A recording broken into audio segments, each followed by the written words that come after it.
Fala pessoal, boa noite. Sejam bem-vindos a mais um episódio do Resenha Cast Café, o nosso podcast aqui do mais democrático da internet. Renato Braz falando. Rodrigo, estamos aí de novo. Jonas Costari. Vulgo.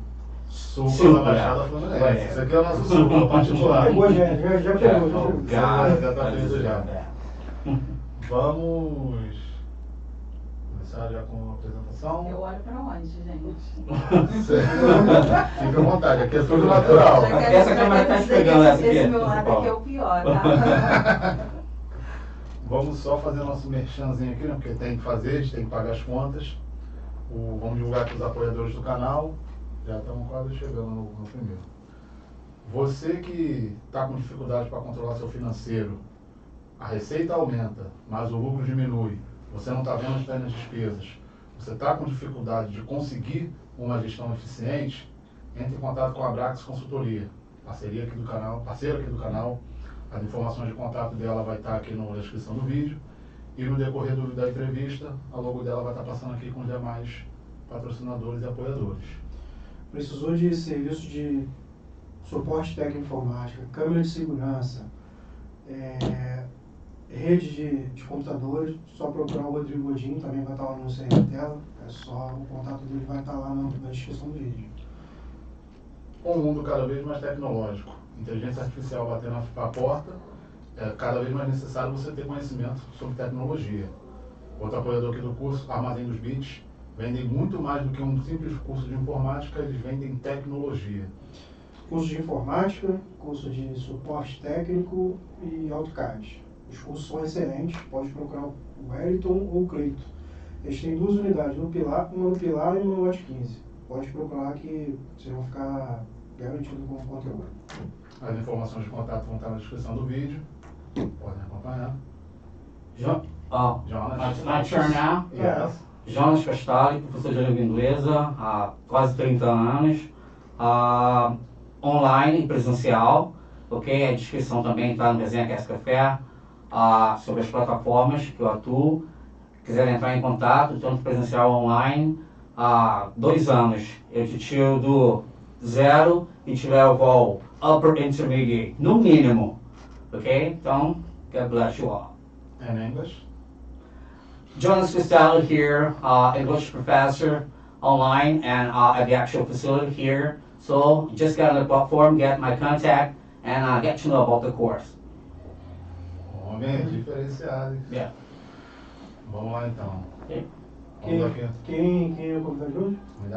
Nada mais, nada menos, corrija se eu estiver errado, porque é muito grande de falar.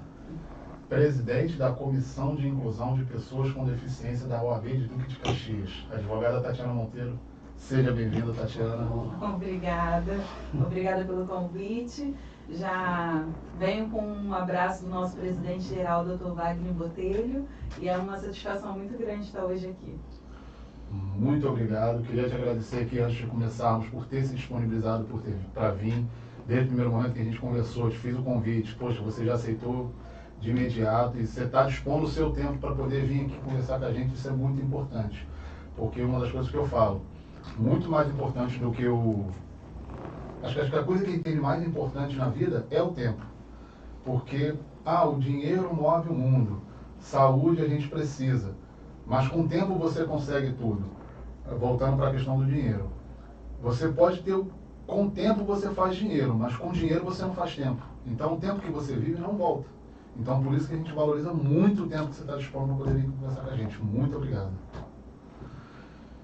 Qual é o tema de hoje, Rodrigo? O tema de hoje é Direito e Inclusão de Pessoas com Necessidades Especiais. Foi deficiência, pessoas com deficiência. Que foi o que a gente conversou, só para reforçar, eu não sou convidado, embora eu fale bastante. É só para dizer que essa aqui é uma bandeira que eu vejo que a Tatiana carrega há um bom tempo já, ela sempre posta nas redes sociais, ela sempre manda convite quando tem evento, às vezes eu não consigo ir por compromisso de trabalho, mas assim, a gente sentiu a necessidade de trazer ela aqui porque a gente vê o empenho que ela demonstra nessa causa. Então assim, ela entende do que ela está falando e ela de fato vive isso que a gente vai conversar aqui. Então por isso que a gente entendeu que ela era a pessoa certa para poder falar sobre isso.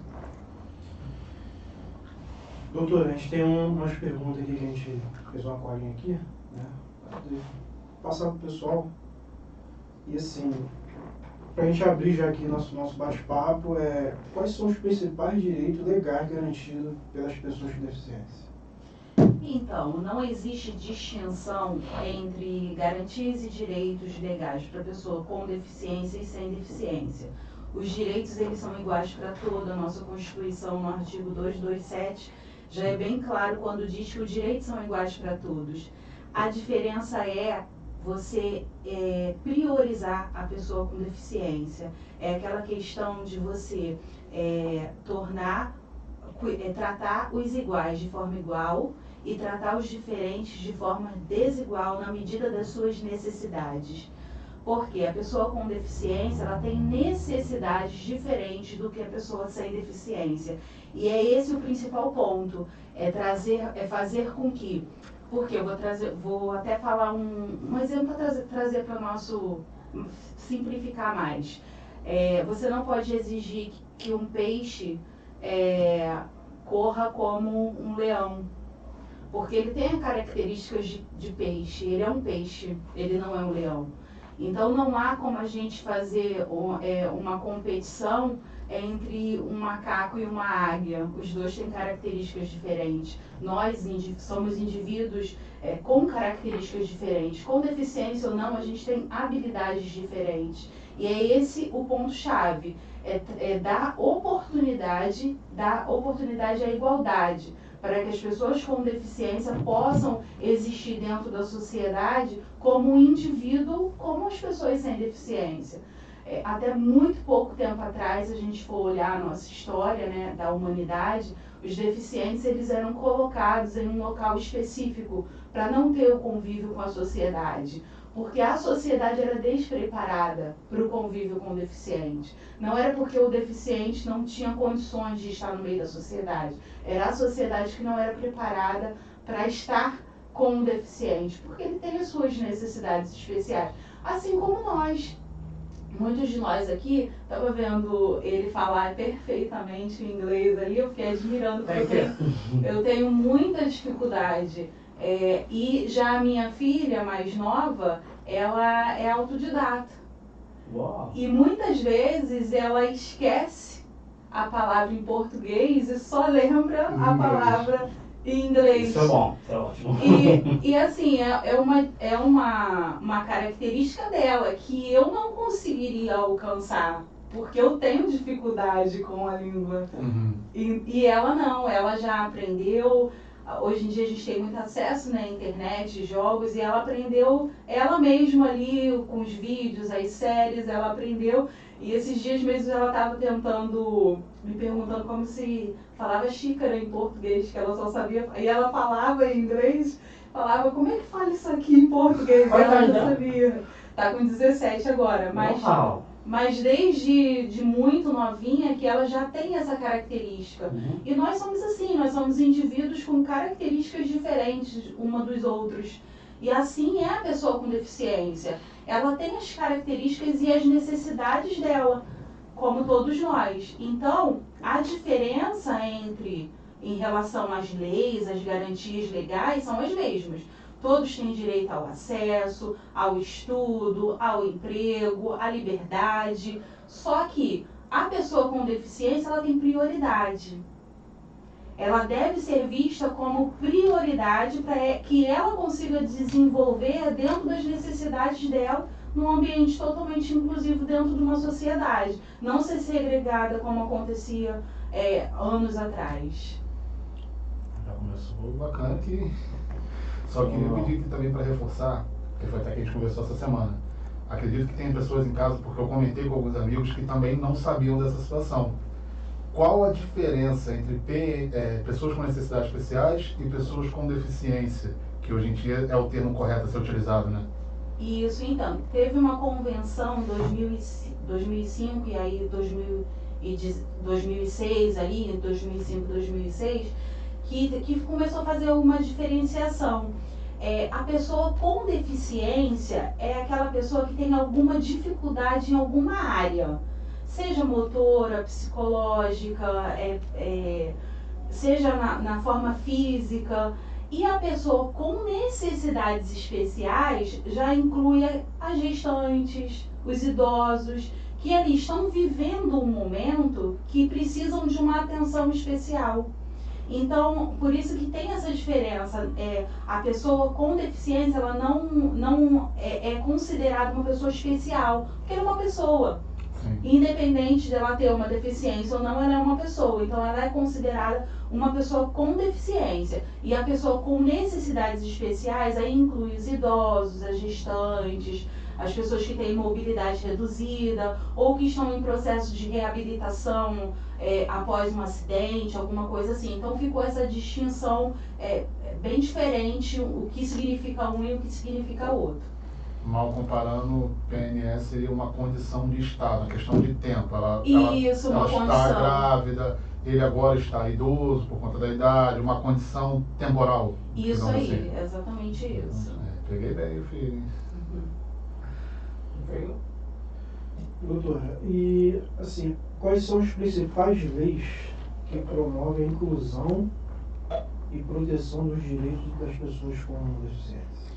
Então, como eu já havia dito, até muito pouco tempo atrás, as pessoas com deficiência não tinham essa atenção toda do poder público, da administração pública. Então, existiam algumas leis, mas elas eram muito esparsas. E cada uma falava de uma forma, cada uma falava de um jeito. A partir de 2015, com o lançamento da Lei Brasileira de Inclusão, que também é conhecido como Estatuto da Pessoa com Deficiência, fez um compilado de leis. Ainda existem muitas leis esparsas e até leis municipais também, leis estaduais, que garantem os direitos das pessoas com deficiência.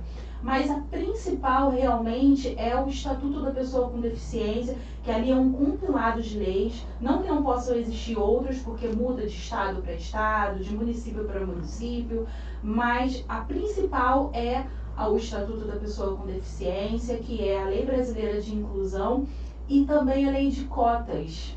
O que a Lei de Cotas ela fala? A Lei de Cotas ela prevê que as pessoas com deficiência precisam ser inseridas dentro do mercado de trabalho.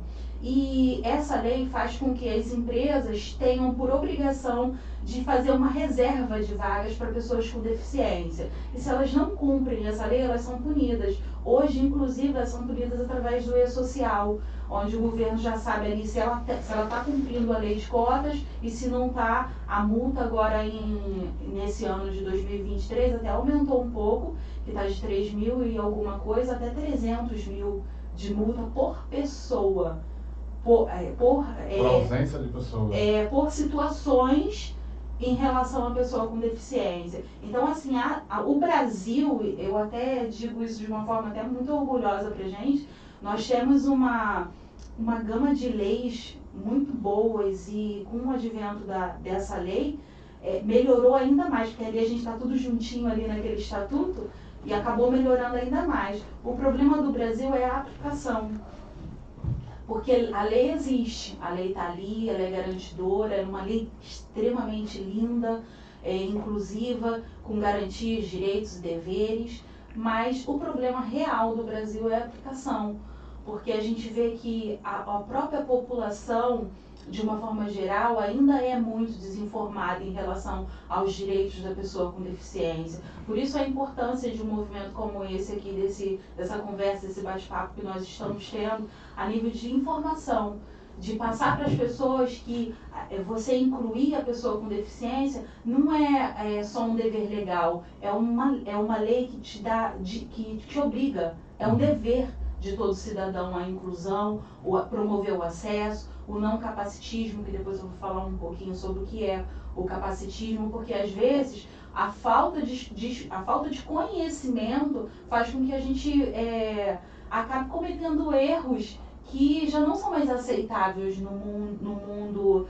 globalizado, no mundo atual, informativo, onde a gente tem acesso as informações o tempo todo. Então, assim, a principal lei hoje em dia é a Lei Brasileira de Inclusão. Existem outras, mas essa é a principal, que dá ali todo o respaldo necessário para que a pessoa com deficiência viva de maneira inclusiva dentro da nossa sociedade. Essa lei brasileira de inclusão, você falou que ela obriga as empresas a ter pelo menos um número mínimo de pessoas com deficiência. Essa lei de cotas. Lei de cotas, perdão. Mas existe alguma característica mínima para a empresa? Por exemplo, a empresa que tenha, a partir de 30 funcionários, tem que ter pelo menos um número de vagas reservadas. Não, a lei é bem clara, ela começa a partir de 100 funcionários. A partir de 100. A partir de 100 funcionários, a taxa é de 2 a 5% dentro da empresa, de funcionários em processo de reabilitação ou deficientes. Mas aí seria qualquer tipo de deficiência, não precisaria ser um específico. Não, eles não fazem distinção da deficiência. É claro que as empresas acabam utilizando isso, e isso é aquilo que eu já falei, muito do brasileiro, de tentar dar um jeitinho, ou mesmo da falta de conhecimento mesmo, até mesmo falta de estrutura de um bom RH dentro da empresa, que não passe para isso para o empresário e acaba escolhendo as pessoas de acordo com a sua deficiência, né? Já que a gente tem que ter, vamos colocar aquele que tem só um pedacinho do dedinho, sem um pedacinho do dedinho, ou uma deficiência que não é aparente, e usam até a forma para não ficar feio, né? E deixam de ganhar com uma pessoa com deficiência dentro do ambiente corporativo, porque isso... as pessoas que têm contato com a deficiência sabem muito bem que as pessoas com deficiência, elas acabam até se empenhando muito mais dentro da empresa, se doando muito mais dentro da empresa do que uma pessoa sem deficiência. Isso é natural mesmo de acontecer, quem convive vê que é assim mesmo pela oportunidade que ele está tendo. Então ele acaba se doando mais, ele acaba sendo mais eficiente do que uma pessoa que está ali só mesmo para poder botar o dinheirinho no bolso. Porque para ele vira uma questão de inclusão social também, né? Ele deixa de depender de benefícios do governo, ele deixa de ficar dependendo da sua família para ter o dinheirinho dele, e aí ele acaba sendo mais eficiente do que qualquer outro tipo de funcionário. E é bom que assim, isso também eleva até na própria autoestima dele, né, como você falou. Porque ele vê o valor no que ele está fazendo, ele não está mais sendo dependente de ninguém. Ele vê que a remuneração dele de fato está sendo fruto do trabalho. E todo mundo sabe que qualquer funcionário que se sinta bem no ambiente de trabalho, que se sinta produzindo, ele trabalha muito mais eficiente do que qualquer outro. Exatamente, o resultado é muito melhor. Então, assim, só complementando, é benéfico até na questão do fator psicológico, né, do colaborador, da pessoa e tudo mais. Queria só deixar um comentário aqui, quem vai estar aqui com a gente semana que vem é o Sérgio Costa, do Instituto Rosa Reviver. Ele falou comigo que vocês fizeram o projeto junto, né, aquele do cineminha, não foi? Foi. Para crianças com autismo. Fala um pouco pra gente aí do projeto. Então, no mês passado nós tivemos o dia do Orgulho Autista. E aí a ideia lá da OAB era fazer com que as crianças com autismo tivessem uma experiência dentro do cinema. Porque, para quem não sabe, ficar num ambiente fechado durante muito tempo, para a criança autista é muito difícil, né? E aí foi eu, o presidente da Comissão de Cultura e o presidente da OAB Vai à Escola até o Shopping de Caxias. Fizemos uma proposta para o responsável do Cine Araújo, e aí ele abraçou a ideia, treinou a equipe para que pudesse lidar com crianças com deficiência. E aí nós fizemos o convite para algumas instituições. Nós conseguimos alcançar 10 instituições aqui dentro de Caxias. Foi o Rosa Reviver, a APAI, não vou me lembrar todos agora, o Lions de Xerém, a Casa da Mãe Azul, algumas instituições aqui de Xerém. Conseguimos reunir essas crianças todas em uma sessão inclusiva, totalmente adaptada para criança autista. O som foi reduzido, a luz foi reduzida, e aí foi muito bonito mesmo, muito bom, e as crianças realmente conseguiram assistir o filme, e foi muito legal. Pô, imagino. A gente vê nas palavras como você fala, como é algo que, assim, você faz isso com prazer, né? Então, a minha história com a deficiência, eu posso falar um pouquinho? Pode, claro, o espaço é todo seu. A minha história com a deficiência, e isso é até uma questão que eu me envergonho muito, porque eu só comecei a olhar para a questão da deficiência quando eu vivi dentro da minha casa. E isso eu me envergonho muito. Mas é natural, eu sei que é natural. Quando a gente se lida com a deficiência, ela acaba se apresentando na nossa vida de várias formas. E na minha foi de uma forma muito dolorosa. Meu pai teve uma situação que ele ficou em estado de deficiência e acabou indo lá para casa para a gente cuidar. E aí foi o primeiro contato que eu tive com a deficiência, foi ali. E isso pode acontecer na vida de todo mundo, né? Ninguém está livre de sofrer um acidente, de ter um parente ou uma pessoa que a gente ama muito e uma situação de deficiência. E só que eu percebi que por eu ser advogada, eu tinha muito mais acesso que outras pessoas que já passavam por aquilo há anos e não tinham acesso porque eu tinha informação.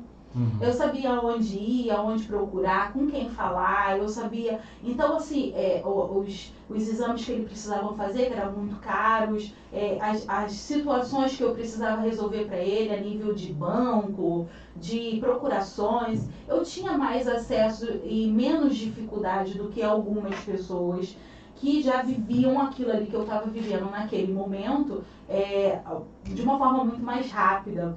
E aí, com a partida do meu pai, que ele acabou falecendo com a situação do Covid, eu comecei a perceber que a minha luta não poderia ter parado ali, que aquilo que ele tinha vivido ali naquele momento não poderia ser só aquilo ali, que eu deveria ter um pós, que outras pessoas estavam precisando, que ele já não precisava mais da minha atuação quanto advogada, quanto operadora do direito, mas que outras pessoas precisavam disso e que eu era uma voz muito importante para esse movimento inclusivo.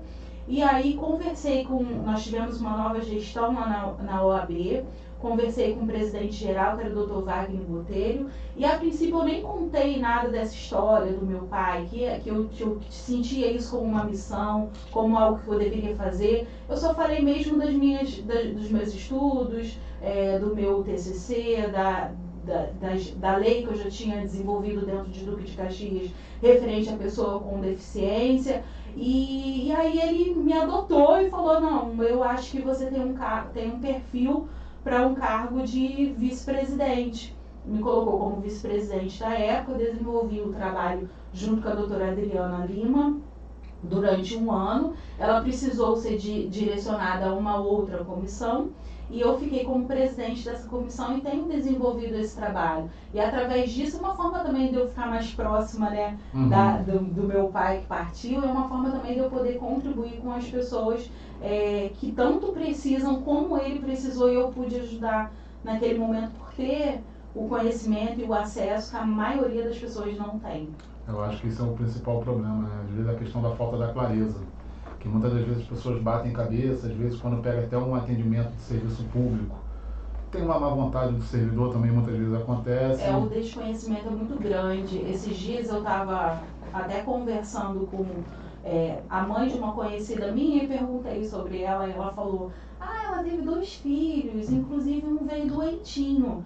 Aí eu, doentinho? Doentinho como? Sim. Né? Ele tem autismo. Autismo não é doença. Aí eu chamei ela para conversar e falei, o autismo é uma condição neurológica. O funcionamento do cérebro é diferente. Não é que ele seja doente. E isso é falta de informação, entendeu? Exatamente. As pessoas veem alguns tipos de deficiência como doença. E é falta de informação que faz com que isso se aumente dentro da nossa sociedade, de ver isso aí também. A gente pode já trazer um pouco para o capacitismo, explicando um pouco que o capacitismo é uma forma de discriminação. Sim. É uma forma bonita de chamar a discriminação, né? Capacitismo.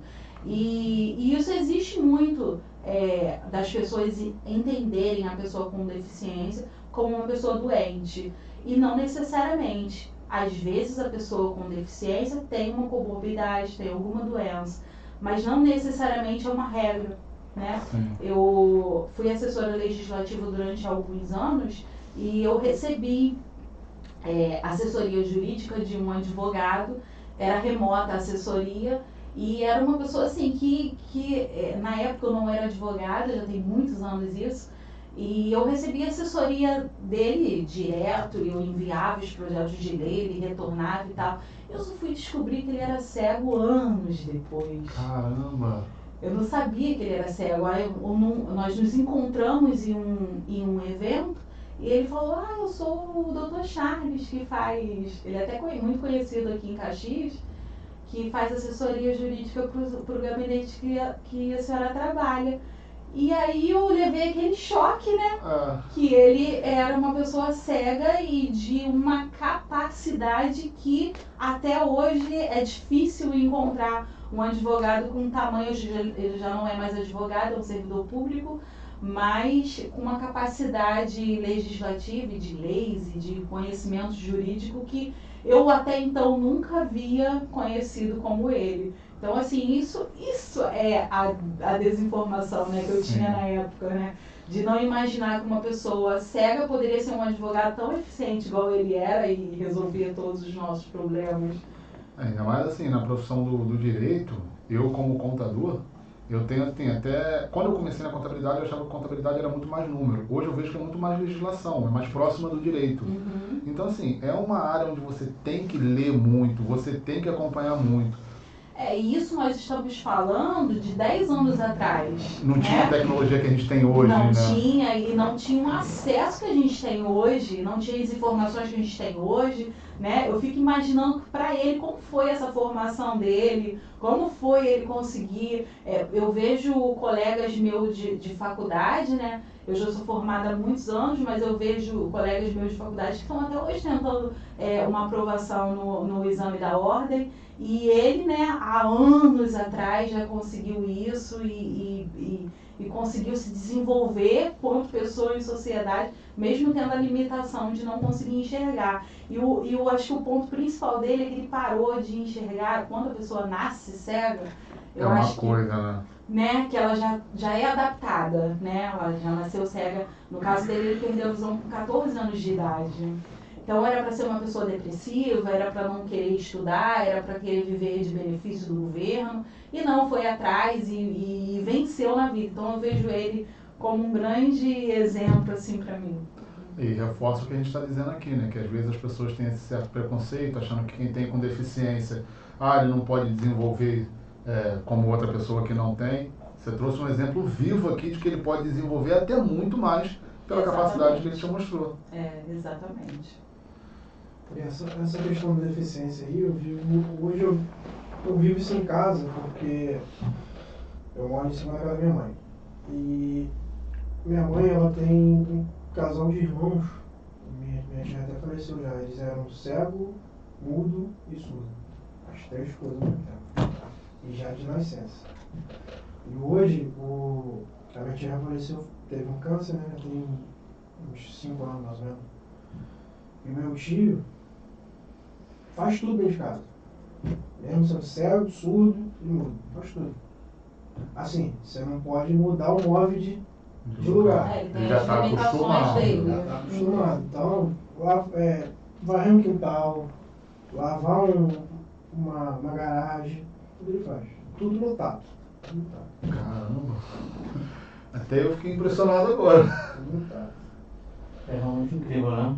Fascinante, fantástico. E a gente vem de uma época onde as pessoas com deficiência eram colocadas totalmente isoladas da sociedade, né? A gente tinha aqueles antigos sanatórios, onde eles colocavam todo mundo ali naquele bolo.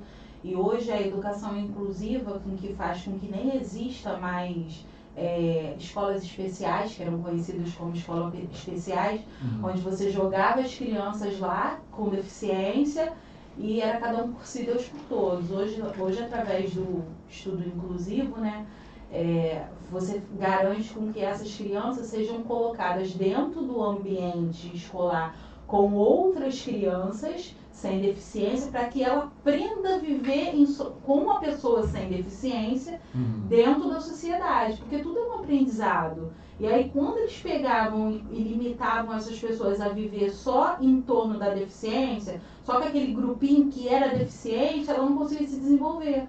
porque as outras pessoas tinham as mesmas limitações que ela, então ele não precisava se superar, ele não precisava se desenvolver, porque era aquilo ali que ele ia viver o resto da vida. Era aquela bolha que ele era fechado ali, né? E agora com todos esses movimentos inclusivos e fazendo com que essas crianças vivam em sociedade já desde a primeira infância, faz com que o indivíduo, quando cresça, esteja muito mais preparado para enfrentar o mundo lá fora, o nosso mundo corporativo, o mundo competitivo, né?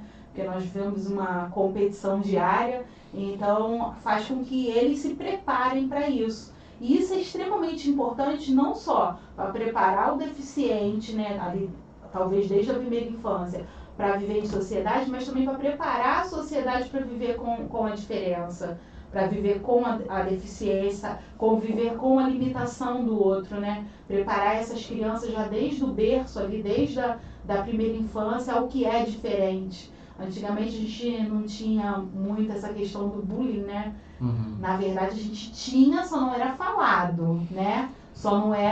Não existia o politicamente correto, não existiam as leis que preveniam, que puniam as escolas.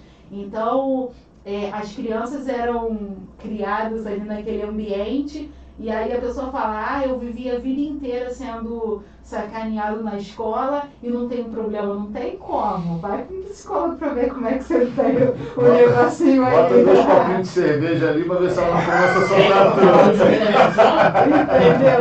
Entendeu? Então, assim, às vezes a gente vem de uma... Isso é muito cultural, né? Uhum. A gente vem de uma tradição de que, não tem nada a ver, não tem nada a ver. Tem a ver sim, Tem, porque sim. lá na frente a pessoa pode desenvolver um transtorno, pode desenvolver uma deficiência emocional por conta daquilo ali, né? Então, isso de você colocar a criança dentro da escola regular, isso é de suma importância. Eu conheço muitos pais que tardam o início do filho na escola com medo do que ele vai viver na escola. Mas a vida na escola é uma experiência, né? E se a escola realmente cumpre as leis, e se a escola realmente é uma escola inclusiva, ela acaba abraçando aquela criança de uma forma totalmente diferente e que fica saudável para a vida dela, porque ela vai ter que encarar isso uma hora. Um dos maiores medos de uma mãe que tem um filho com deficiência é morrer e ele ficar. Só que isso é natural da vida, porque um dia ele vai ficar. Seja tarde ou seja cedo, um dia ele vai ficar. E prepará-lo para esse mundo sem ela deve começar o quanto antes. Eu sempre pensei muito nisso também. Sempre que eu vejo algum caso assim, de uma pessoa que necessita de um auxílio, uma pessoa que tem deficiência, né, no caso, eu sempre fico imaginando, caramba, enquanto tem a mãe, tem o pai, tá ali, mas e depois? Então, assim, é o que você falou. É necessário cada vez mais na base você dar um direcionamento, você trazer, preparar né? Ela exatamente para isso. Porque... E é por isso, Renato, que a gente não deve mais aceitar nenhum tipo de capacitismo, nenhum tipo de discriminação. É por isso que isso precisa ser falado, sabe? Porque a gente quer um mundo melhor. E se a gente quer um mundo melhor, parte da gente. Sim. Parte da gente olhar uma vaga ali para deficiente, a gente não parar nela, porque pode chegar alguém, mas tá ali, não tá ocupada, mas pode chegar alguém... rapidinho, vou ficar meia horinha só. Entendeu? Mas pode chegar alguém, você não tentar tirar vantagens de situações que não são para você, aquela fila especial, aquilo ali é uma fila especial. Não entra nela. Mas não tem ninguém, mas não entra, porque pode chegar alguém com uma necessidade especial. E essa doutrinação, esse ensinamento parte de cada um de nós, sabe? De olhar o outro e falar, poxa, não faz isso não, porque existe uma pessoa que realmente necessita dessa vaga, existe uma pessoa que realmente precisa desse emprego que você está aí ocupando, e existe uma pessoa que precisa entrar nessa fila mais rápido, porque tem um filho que não tem como ficar aguardando. E assim, parte muito de nós, de cada um de nós fazer esse trabalho, que é meio que um trabalho de formiguinha, sabe? De conscientizar e fazer com que cada vez mais esse assunto seja natural. Se a gente falasse há alguns anos atrás que hoje existiria uma conversa como essa que iria para a internet, muita gente ia rir. Porque não era a realidade do mundo passado, né? Sim. E as coisas estão passando muito rápidos. E aí, com o advento dessas leis e chegando cada vez mais o movimento inclusivo, a gente aqui em Caxias tem um movimento de uma união das pessoas com deficiência muito forte e que a maioria das pessoas desconhecem. E existe realmente um movimento aqui muito forte. Vai fazer campanha de autismo, todo mundo vai. Vai falar sobre doenças raras, todo mundo. Todo mundo, tudo muito junto, todo mundo muito unido, todo mundo tentando falar o tempo todo sobre isso, para que seja cada vez mais pessoas tenham acesso a esse tipo de informação e tratem isso com normalidade, né? Aí, assim, só ratificando aqui mais uma vez a importância da gente estar falando sobre isso, porque você traz clareza até para os pais, que às vezes tem a criança com deficiência, não sabe como reagir, como conduzir aquela situação, né? Então é o que a gente já falou, os pais também têm que ser preparados para poder preparar os filhos. Eu vou te falar, ninguém nasce preparado para ser pai, para ser mãe. A gente aprende, né? Quando entregam aquele bebezinho pra gente aprende todo dia. E aí quando vem com uma deficiência, o aprendizado ainda é um pouco maior. Porque enquanto eu, que não tenho um filho com deficiência, estou levando a minha filha para aula de balé, aquela mãezinha está levando para uma terapia. Aquela mãezinha está lá na internet buscando informação do que o filho pode comer, do que não pode, de como trabalhar os alimentos para as crianças que têm dificuldade, que têm alimentação seletiva, porque tem crianças com autismo que só bebem, que só comem sólido, só comem líquido. Então a mãe precisa processar e aquilo ali ela vai aprendendo com a vida. Porque nem a medicina consegue dizer para ela 100% o que ela tem que fazer. Ela vai aprender diante das necessidades do filho dela o que ele realmente precisa, o que é bom para ele, não o que o médico acha que é bom para ele. Né? Porque é ela que convive com ele todos os dias e ela que sabe o que ele vai se adaptar ou não. E aí esse aprendizado dos pais, muitas vezes as mães acabam ficando sozinhas nesse relacionamento, porque os pais precisam trabalhar, porque os pais precisam prover o sustento enquanto a mãe está ali indo para terapia, levando para médico, fono, neurologista e vai toda a semana inteira envolvida com o tratamento, o acompanhamento da criança e o desenvolvimento daquela criança. E aí muitas vezes ela acaba ficando sozinha naquilo ali. E ela acaba deixando de levar o filho dela para algumas atividades inclusivas, atividades do mundo social, porque é trabalhoso demais. Né? E é humanamente muito cansativo. Então, assim, é um trabalho mesmo muito árduo das pessoas que têm um filho com deficiência e também daquelas que a deficiência se apresenta. Porque ela pode se apresentar, né, de alguma forma dentro das nossas vidas, dentro da nossa casa.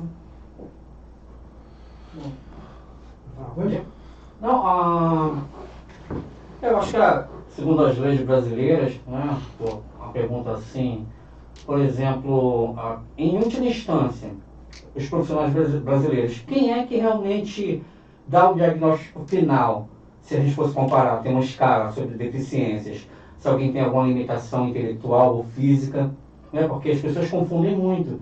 Por exemplo, quem tem síndrome de Down, né? Você pesquisa na internet alguma coisa, aí quando você tem um contato com alguém que tem aquilo, eu já passei por isso, você não sabe se a pessoa realmente entende tudo que você está falando, ou se está sendo um pouco mais devagar a compreensão daquela pessoa. Então, quem são os profissionais que realmente dão o martelo? Se aquela pessoa pode realmente estar no mercado de trabalho, ou se ela deve ser afastada?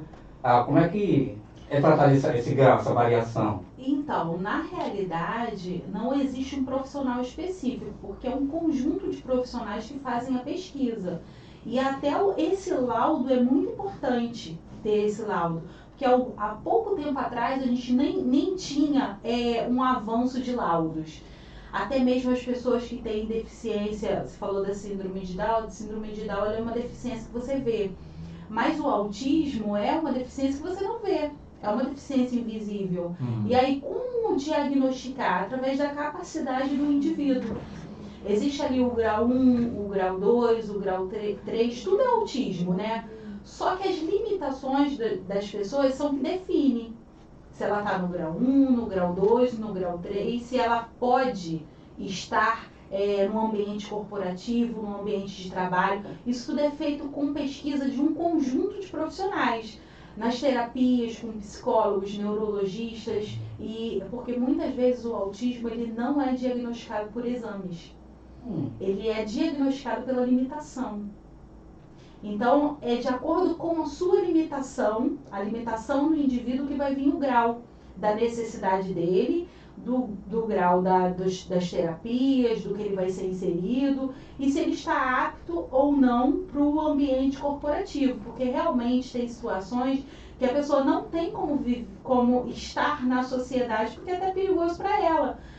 Um bom exemplo disso são as pessoas que têm epilepsia, né?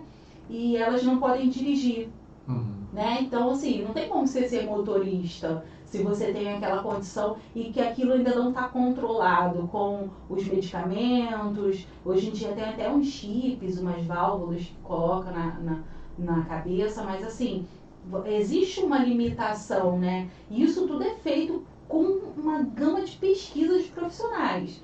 Porque aquilo que eu já disse, muitas vezes não aparece em exames de laboratório. Mapeamento do cérebro não aparece. E aí é só mesmo as limitações é que vai definir o seu grau e as suas necessidades para aquele tipo de situação que você vive ou que você tem. Por exemplo, no caso do autismo, são testes de capacidade que são feitos por diversos profissionais. Por diversos profissionais, nas terapias, porque muitas vezes não é diagnosticado em exames.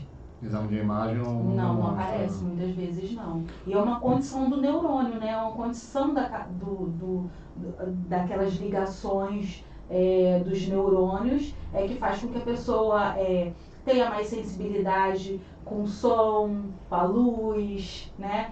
E que faz com que ela seja diagnosticada com autismo, né? Seja diagnosticada não, tem uma palavra errada. Seja constatado que ela é autismo, diagnosticada de doença, né? Sim. E o autismo já falei que não é. Então, assim, são essas condições que faz com que a pessoa entre ali num grau e que permita com que ela viva na sociedade para ela, né? Porque, na verdade, a inclusão não é para o deficiente, a inclusão é para a gente. É porque a gente que tem que aprender. A gente é que tem que aprender a lidar com a diversidade do outro. Não é o outro que tem que se tornar igual a mim. Né? Sou eu que tenho que lidar com as dificuldades dele, sou eu que tenho que lidar com as condições dele, né? Eu não posso, eu já falei, não posso exigir do macaco que ele seja uma águia. Não, ele é aquilo ali. E sou eu que tenho que aprender a lidar. Isso tudo veio desse mundo que mudou, né? Que antigamente as pessoas precisavam ter aquele padrão. As pessoas precisavam ser daquele jeito. E se não fosse daquele jeito, não servia. Hoje em dia não, graças a Deus o mundo está mudando, está se tornando um mundo melhor, um lugar melhor, e se a gente quer que ele continue se tornando um lugar melhor, um mundo melhor, a gente tem que levar isso mesmo, essas conversas mesmo, esses diálogos mesmo, e fazer com que as pessoas entendam que não é o outro que tem que ser igual a mim, é eu que tenho que aceitar que ele tem as limitações dele, que se ele tiver organizado um cronograma, eu não posso mexer naquilo, porque ele tem aquela limitação ali. E aí a gente tem que aprender a lidar com isso. Isso é interessantíssimo, porque uma das metas que eu tenho é aprender a linguagem surdo-mudo. Porque eu acho fascinante, eu sei que é uma mas assim, a forma de conseguir os gestos que a pessoa faz, são centenas de milhares de gestos e letras, e eu já falei, é um dos objetivos que eu tenho, é conseguir aprender a linguagem surdo e mudo. Eu não sei se eu vou ter capacidade para isso. Já passei momentos onde eu estive com pessoas assim, bebendo uma cervejinha e tudo, e desesperado, tentando achar uma palavra, e fazendo gestos, tudo estranho. Aí eu falei, eu vou dar um jeito nisso.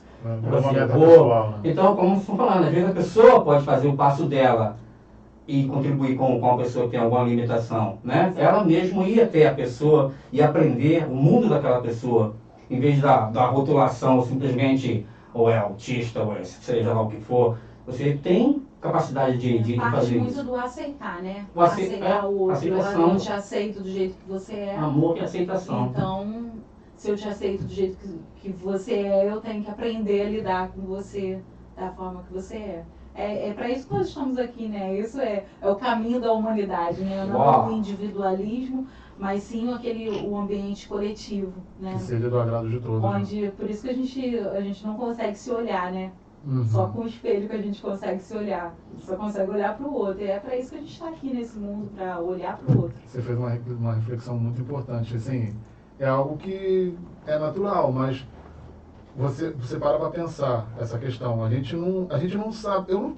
A minha fisionomia, eu nunca vou ver o meu rosto se eu não estiver olhando no espelho. Você vai precisar de um dispositivo para poder se ver. Exatamente, né? exatamente. Que é o espelho, uma câmera para poder se ver. E é esse o objetivo, né, do mundo, eu acredito assim, é o olhar para o próximo, que senão a gente tinha um olho para se ver. Mas aí que vem poder olhar de frente assim, né? O mundo não é sobre isso. Doutora, fugindo um pouco da nossa pergunta aqui, eu tenho amigos que são pais de autista. Essa questão dos benefícios que o autista tem.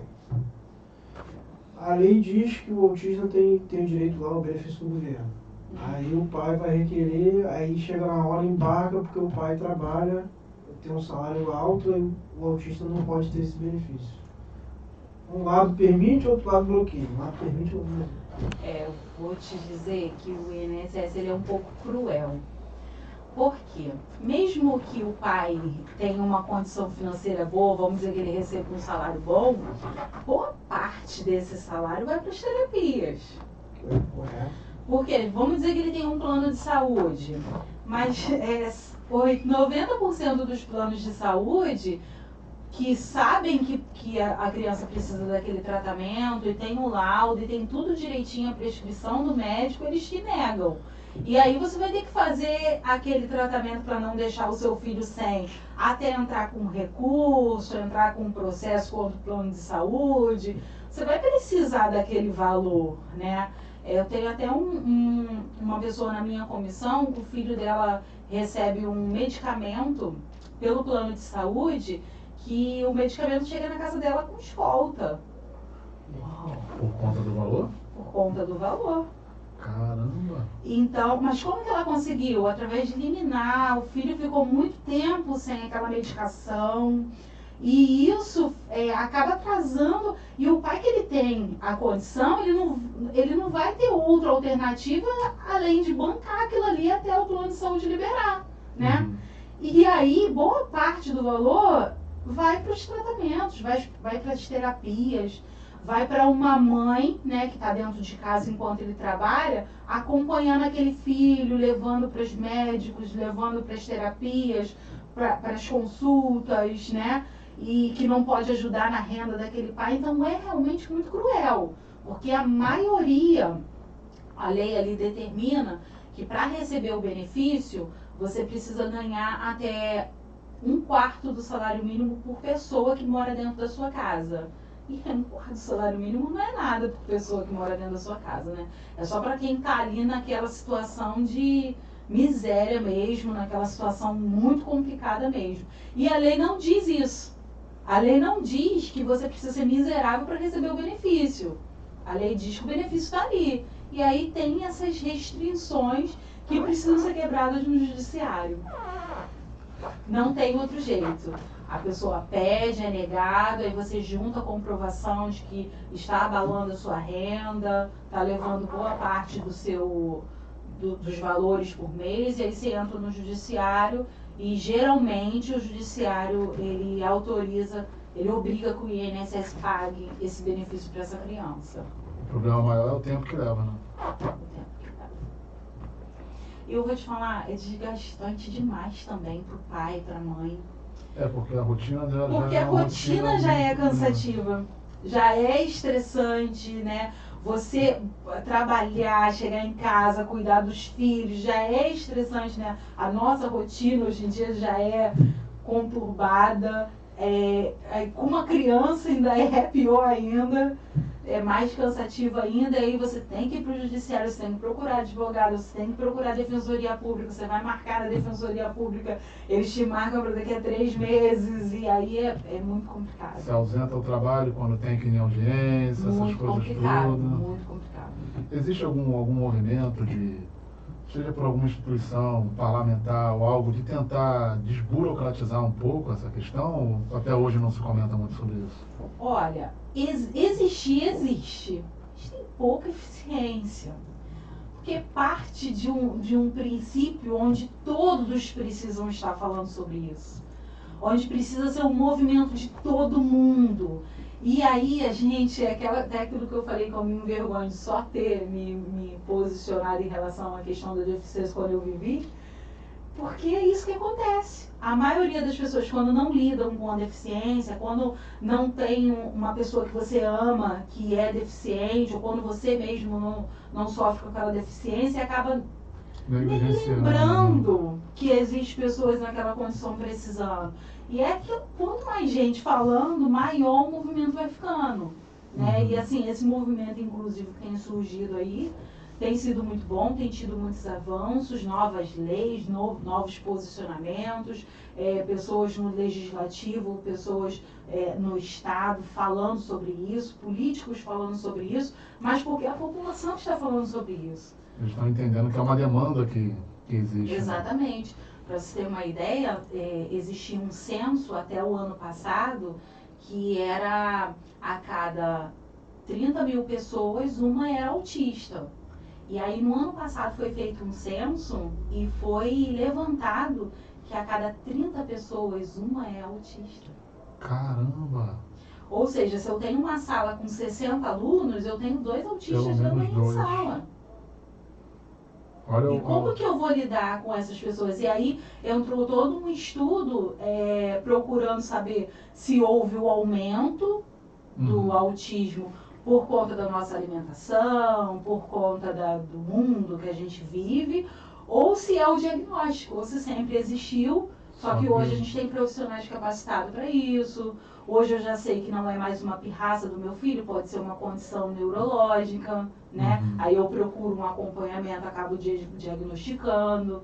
Então, assim, a gente não se sabe ainda se existe um aumento ou se só existe o aumento na deficiência ou um aumento no diagnóstico, né?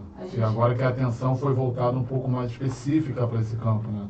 Exatamente, porque antes era tudo birra, né? Era tudo pirraça, era tudo criança mal educada.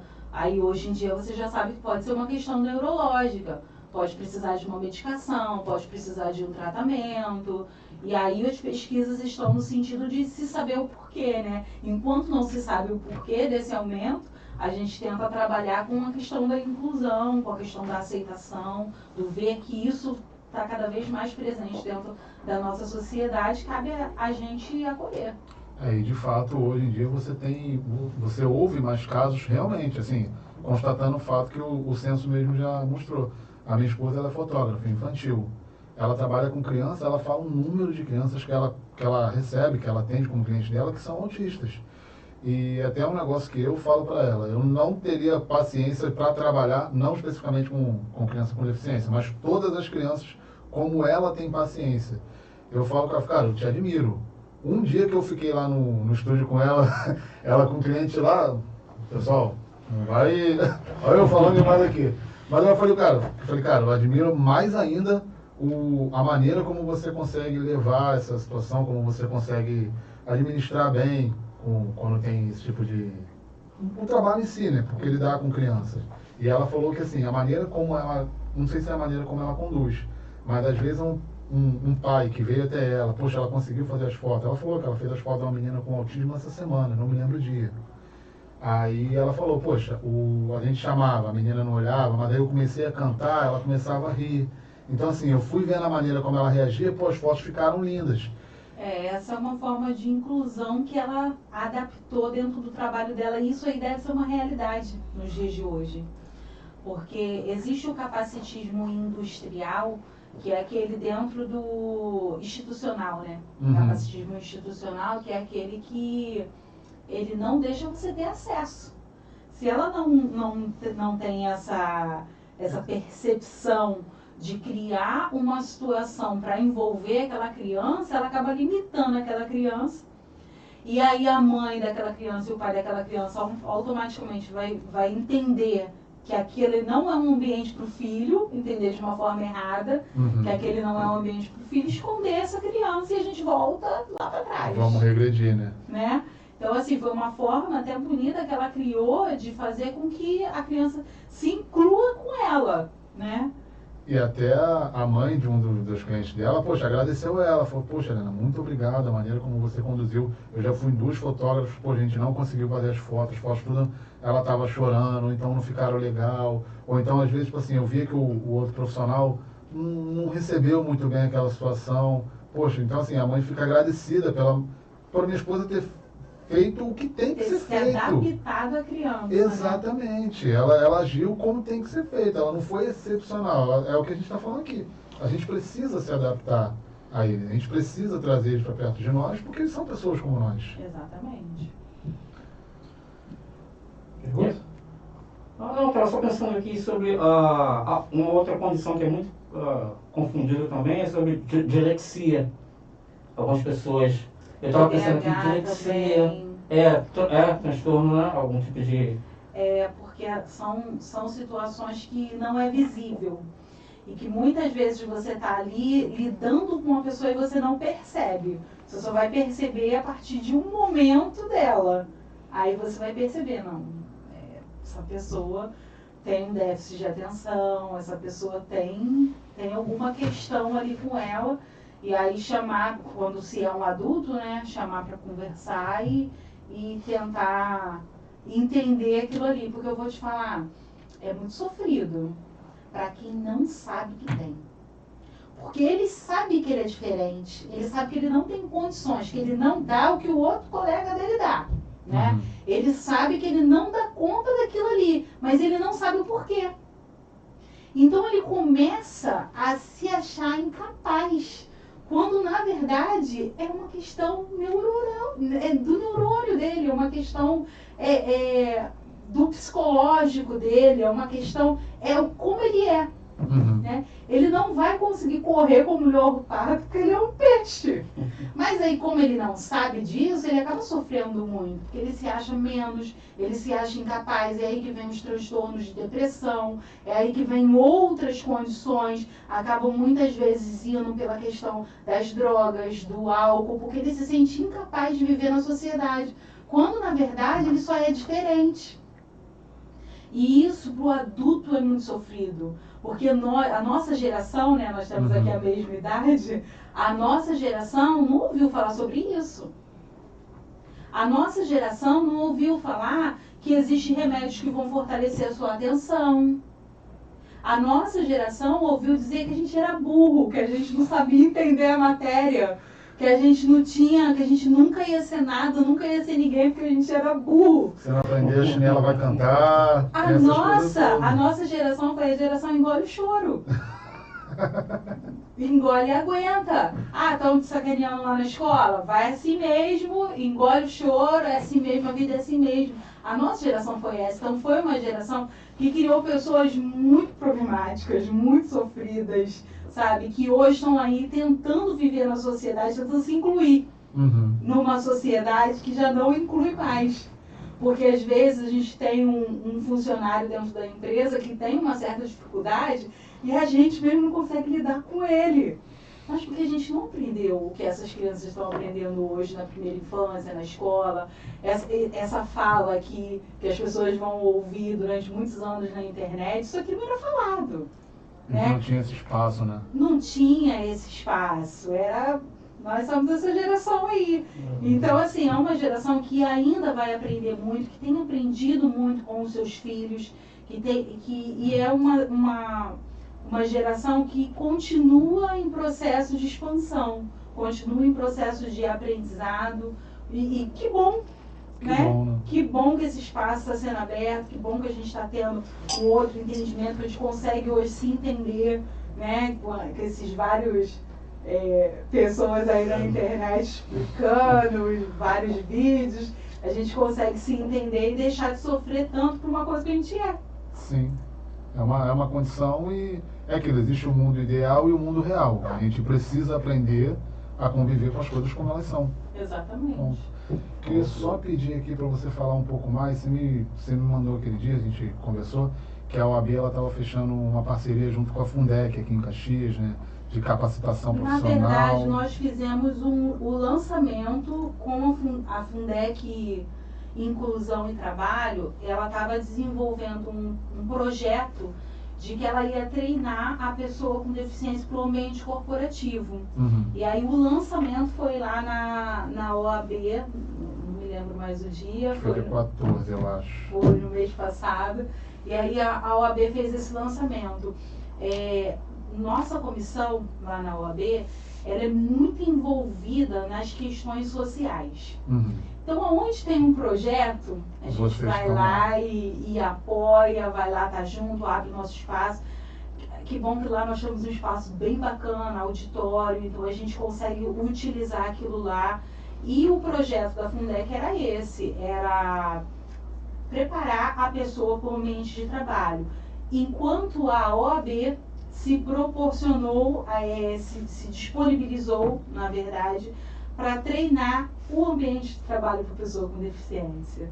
Puxa, porque não tem como você preparar a pessoa com deficiência para o ambiente de trabalho e não preparar o ambiente de trabalho para a pessoa com deficiência. Uma coisa necessariamente precisa da outra. Né? Eu até comentei lá no dia que chegou no meu conhecimento a história de um rapaz, ele trabalhava numa empresa, posso contar aqui rapidinho? Pode, claro, não tem uma vontade.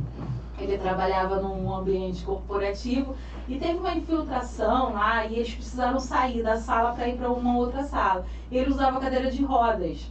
Só que essa outra sala ele não conseguia chegar de cadeira de rodas. Ele trabalhava com computador, respondendo mensagem no computador. Uhum. E aí, o que fazer com esse profissional, né? Que precisava ir para uma outra sala, mas que não tinha o acesso, a acessibilidade para ele. Deveria ter deixado ele optar por ficar em um outro ambiente ou até mesmo fazer o home office em casa, né? Sim. Não, a empresa fez com que os colegas dele pegassem ele no colo e levassem até o ambiente de trabalho. E você acredita que ele não percebeu que aquilo estava errado? Ele não percebeu. Ele achou legal. Não, tão acostumados a viver situação de discriminação, tão acostumados a viver situações vexatórias, que ele não percebeu que aquilo estava errado. Ele só foi perceber porque, a princípio, seria uma semana. Só que todo mundo sabe como é obra, né? O provisório vira eterno. Era uma semana. Ele só percebeu quando tinha dado uns 15, 20 dias, que um colega brincou com ele que ele precisava fazer uma dieta, porque a coluna dele já estava ficando de pegar ele e levar até o ambiente de trabalho. Ele falou, gente, eu acho que isso aqui que estão fazendo comigo não é certo. Ele pensou, né, com ele, e aí ele começou a questionar, gente, não tem como eu fazer esse trabalho em casa, eu tenho um computador, tenho internet e tal. Mas são essas as situações que a empresa expõe um funcionário com deficiência e nem percebe. Isso é a falta de preparação do RH e principalmente a falta de sensibilidade, de tato da empresa, de colocar um funcionário para ser carregado no colo enquanto ele poderia estar fazendo esse trabalho em casa ou em um outro setor. Sim. Qual seria o problema de colocar ele num outro setor que ele tivesse acesso? Isso é capacitismo também, sabe? Uhum. O artigo 88 da Lei de Inclusão é claro quando ele diz que não há nenhuma possibilidade de discriminar. E quando você pega um funcionário e você exige que ele seja carregado por outros funcionários para poder chegar até o seu ambiente de trabalho, isso é uma forma de discriminação. Você está humilhando e aí a empresa traz um problema sério para ela, porque aí ele procura para entrar com uma ação contra a empresa, ganha, porque a empresa está cometendo um erro gravíssimo e a empresa não percebe que aquilo é errado. Já está tão enraizado, né, naquela cultura. Ele, né? quando empresário, não quis no primeiro momento, como empregado, não quis no primeiro momento expor, isso aí que vocês estão fazendo não tá legal, né? Não tá legal, o colega não ficar me carregando para eu ir. E ele chegou num cúmulo tão grande a situação dele que ele ficava esperando a hora do almoço para ir no banheiro, porque ele ficava com vergonha. De ficar chamando o pessoal o tempo todo, né? Para tirar ele da sala. Então, assim, e isso eu vou te falar que acontece diariamente dentro das empresas. Porque as pessoas não se importam. Quando a empresa não tem um RH, sabe, preparado para lidar com uma pessoa com deficiência, preparado para incluir, não colocar aquela pessoa ali simplesmente para cumprir a cota, para não ser multado, para não sofrer com uma fiscalização, sabe?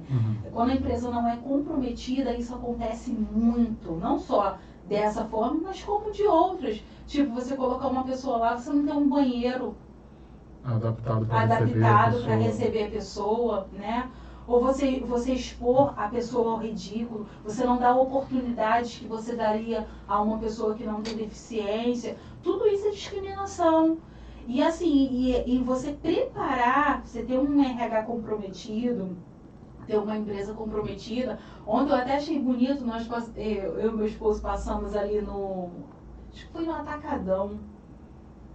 Foi no Atacadão ou foi no Carrefour, não me lembro agora onde foi.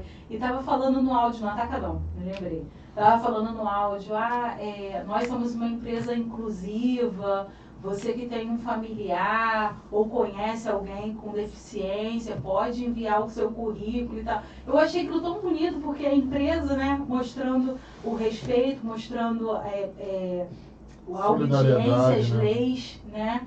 Porque muitas pessoas até acham que você incluir a pessoa com deficiência é algo moral, né? É algo, mas não é só isso, é lei, é determinação.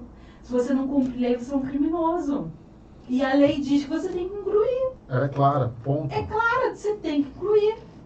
Então não tem como dizer que agir como se você estivesse com pena ou agir como se fosse um favor que você estivesse fazendo para a pessoa com deficiência, sabe? Eu sou bonzinho, vamos deixar ele aqui. Não, a lei é clara e tem que cumprir. E se não cumpre, tem que ser punido. E assim, só para reforçar aqui um momento polêmico, porque às vezes tem estabelecimento que aqui o banheiro não tem distinção, se é de homem ou de mulher, que nós somos inclusivos. Isso não é inclusão, isso é otarice, isso é burrice. Inclusão é você ter uma rampa de acesso, é você ter um espaço adaptado onde você possa receber as pessoas. Exatamente. Isso é inclusão, não é, não, porque aqui se você quiser usar o banheiro menino, você usa. Pelo amor de Deus. Inclusive o Código de Defesa do Consumidor, ele fala também sobre o acesso. Que também é que tem que ser dado ao consumidor, né? Um acesso. O consumidor ele tem que ter o acesso. Então, não só quando ele é funcionário, mas também quando ele é cliente. Ele tem que ser acessível. Ele tem que ter um balcão onde dê para ele encostar com a cadeira de rodas dele. Ele tem que ter uma cadeira, uma fila preferencial. Ele tem que ter uma cadeira para ele sentar se ele não puder ficar sentado em pé durante muito tempo. Ele tem que ter preferência no banco de poder entrar pela lateral. Ele tem que ter, é lei. Não é favor que as empresas estão fazendo, né? Não é porque ele é legal, é porque ele tem que fazer. É uma determinação, de fato. E é bom que as pessoas exijam esses direitos, porque como o caso desse rapaz que eu contei, ele está tão acostumado a ser tratado daquela forma, que ele não percebeu que aquilo era errado. E isso acontece muito todos os dias. Os funcionários, os clientes, as pessoas que estão envolvidas na sociedade, os alunos, acabam não percebendo que está sendo cometido com ele uma forma de discriminação. Não importa qual seja, mas é uma forma de discriminar. Quando você limita o acesso da pessoa com deficiência, seja para trabalhar ou seja para comprar, sim, você está cometendo um capacitismo, está cometendo uma discriminação. Uma discriminação. Legal. Já até desisti. Eu já falei demais. Não, tá rendendo mesmo. Foi incrível. Todas as entrevistas são maravilhosas. Sim, Eu até desisti da pauta já. Tudo foi. Mas de maneira positiva, porque assim, a gente vê que o assunto rende e é dito o que tem que ser dito. A gente está. O nosso intuito, quando começamos o podcast, era exatamente isso. Não é, eu sempre falo, vou reforçar, não é o entretenimento pelo entretenimento. Às vezes entretenimento, a gente faz uma brincadeira, alguma coisa para descontrair, mas a gente quer trazer também luz a esse tipo de conteúdo que é necessário, informação que seja necessária. A gente quer impactar na vida de pessoas e melhorar a sociedade como um todo. E é o que a gente está falando.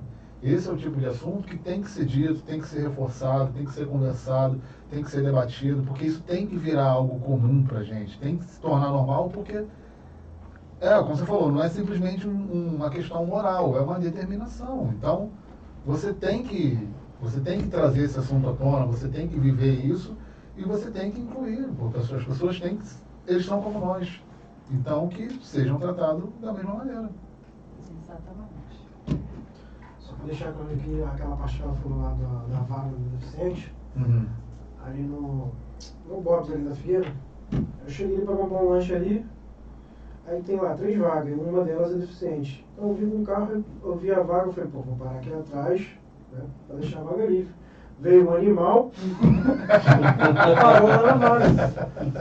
Eu falei, não vou arrumar confusão, né? Não. Mas daí é aquela que a gente falou, a questão do a questão bom de senso você também se posicionar e dizer, poxa, isso aí que você está fazendo não é legal. Também é muito bom. É muito bom, porque a partir do momento que a gente se cala, as pessoas acham que aquilo é normal. Né? Parar aqui rapidinho é normal. É 10 minutinhos, coisa rápida. Mas aí é 10 minutinhos que o outro pode chegar e não pegar aquilo ali. Pegar, né? Entendeu? Exatamente. Então, é um trabalho mesmo de formiguinha, que a sociedade. A gente tem eu sempre costumo dizer isso, que a gente tem uma dívida, né? Com essas pessoas já históricas, né? Que eram totalmente excluídas da nossa sociedade, eram totalmente limitadas. E realmente só dói de verdade quando acontece com a gente, com a pessoa que a gente ama, sabe? Quando acontece na nossa casa, e ninguém está livre disso. Eu tenho um grande amigo, eu considero ele como um grande amigo, que ele é diretor da pessoa com deficiência das OABs do Rio de Janeiro, que é o Geraldo Nogueira. Ele sofreu um acidente e ficou na cadeira de roda, ninguém está livre disso. Né? Então, assim, e realmente só dói quando acontece com a gente. Não deveria ser assim. Todos deveriam ter essa atenção, voltado para o outro, né? Essa coisa de perceber o outro. Mas muitas vezes a nossa vida é tão corrida, tão agitada, a gente não para perceber o outro, perceber as limitações do outro e aquilo que eu posso contribuir com o outro, para o outro ter uma vida melhor como a minha. Até porque também é um conceito de sociedade, né? De você ter um coletivismo e entender que todos são cidadãos como nós. Então a gente tem que proporcionar sempre uma vida de satisfação para todos. Um acesso, uma condição, uma maneira como a gente vai tratar ou receber determinada pessoa. O coletivismo parte disso. Eu acho que é o que falta um pouco na nossa cultura. Que a gente estava falando. A questão do brasileiro de sempre dar um jeitinho. Nós somos conhecidos pelo jeitinho, né? Exatamente. Então, assim, a gente tem muito a pensar no eu. Se pra mim tá bom, então o restante é o restante. Mas não é assim que funciona. E aí quando se apresenta pra você aquela questão, tu tá ali totalmente despreparado. E aí que tu começa a perceber as faltas, né?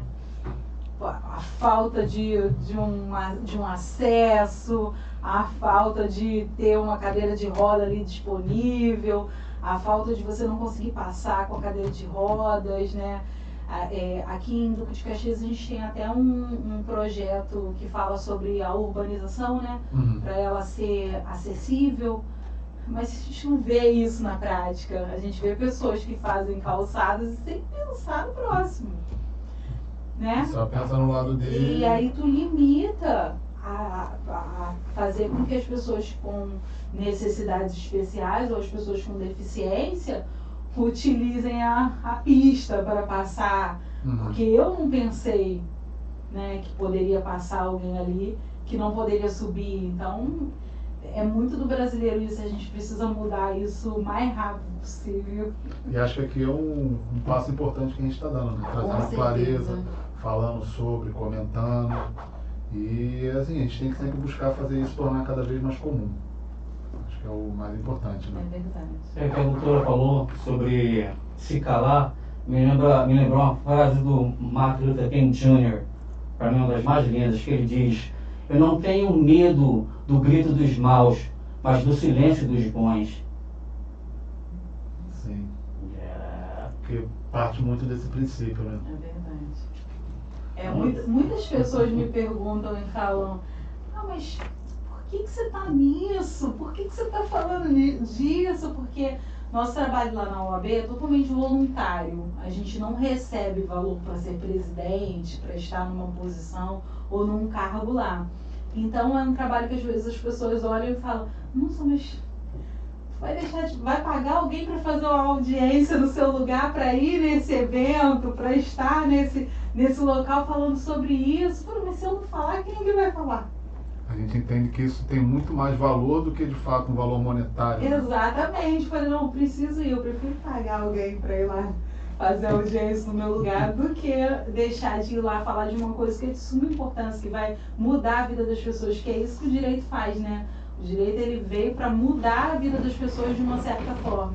Se não tiver lei, o país que não tem lei não tem nada. Não tem como. E o direito, o seu operador do direito não poderia deixar de usar isso para contribuir com a vida das pessoas.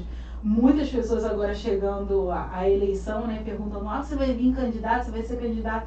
Não tenho intenção nenhuma de ser candidata, porque eu sou advogada. E não tem nada que eu ame mais do que exercer a advocacia.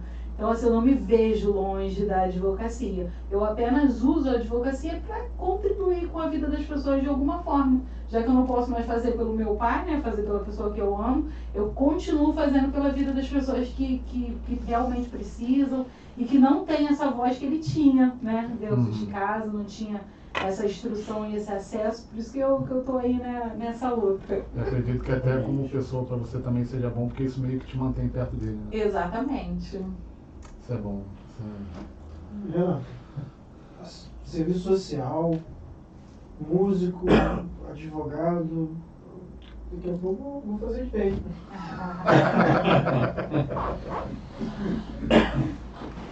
Então, fomos. Finalizamos de hoje? Ficou esclarecido? Sim, maravilhoso. Dúvidas? Não? Ah lá, muitas, mas o tempo não nos permite. Deixa uma mensagem pra gente aí, o pessoal que está assistindo. Essa eu peguei de surpresa. Pegou de surpresa. Então, primeiro eu quero parabenizar o espaço aqui, né, por ter recebido esse convite para falar sobre esse assunto de tamanha importância e relevância nos dias atuais, e dizer que as pessoas se coloquem numa posição de incluir e de estar disposto a receber essa inclusão. É para isso que nós estamos aqui, o mundo foi feito para isso, para olhar para o próximo, e que esse podcast aí fique anos aí trazendo diferença para a vida das pessoas, trazendo a conscientização, e que muitas pessoas possam ouvi-lo e depois entender que realmente precisam de uma postura diferente em relação às pessoas com necessidades especiais, às pessoas com deficiência e às pessoas que precisam realmente de uma atenção diferenciada. Muito obrigado, Tatiana. Mais uma vez, uma satisfação tremenda recebê-la aqui. Como eu lhe disse no começo, agradecer o tempo que você está dispondo para a gente, dispondo para o pessoal que está em casa, que é um conteúdo que é importante para todos. E só agradecer a sua participação, conte sempre conosco, até na própria OAB, algum assunto que vocês queiram divulgar um pouco mais. Eu vi que a OAB ela é muito atuante em redes sociais, eles estão sempre divulgando os trabalhos que são feitos, acho isso muito positivo, mas aqui saiba que vai ser sempre um canal a mais para a gente conseguir atingir mais pessoas e levar informações e direito a todas elas. Uma ponte, né? Uma ponte, exatamente. A bridge over troubled water. Obrigado também pela presença. E eu espero no futuro próximo trazer o senhor aqui de novo para a gente bater mais um papo. Um tema diferente, né? Quem sabe? E por hoje é só, né? Agradecer a todos, pessoal. Não se esqueçam de curtir, se inscrever, compartilhar, comentar. Eu falo isso em todo episódio, vou falar mais uma vez. O que vai nortear o nosso trabalho é o feedback que vocês nos dão. Então a gente pede que vocês interajam, comentem. Críticas são bem-vindas quando construtivas, ofensas vão ser ignoradas. Mas o feedback que vocês nos dão é o que vai nos nortear para poder sempre entregar um conteúdo de qualidade e que seja agregador para vocês também. Aquele que não curtiu vai ter 1 hora de inglês aqui no ouvido, aqui, ó. Com That's a wrap, man. Suba I'm da not Baixada gonna say, Fluminense. Nosso som but I'm particular. gonna torment you forever. You're gonna remember me. That's a wrap. Obrigado, galera. Um abraço, boa noite. Tchau, tchau. Tchau, tchau.